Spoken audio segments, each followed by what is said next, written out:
If basic restarts don't resolve the no service issue, try these advanced troubleshooting steps. For manual network selection, your device usually chooses the best available network automatically.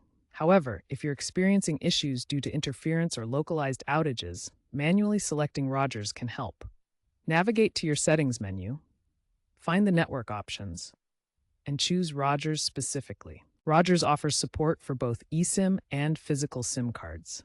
An eSIM is a digital version built into your device, activated through a QR code for easy setup. If issues occur, ensure your device is unlocked and try rescanning for networks or contact Rogers to re-provision the eSIM.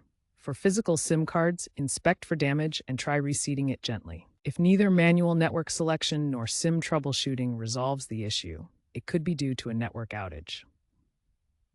As a backup, enable Wi-Fi calling, monitor Rogers' official status page for real-time updates, switch to Volt E settings for better voice quality, and ensure your account billing is up to date and your device is compatible with Rogers' network. By following these troubleshooting steps for manual network selection, SIM issues, and outages, you should be able to resolve most no-service problems with Rogers Wireless.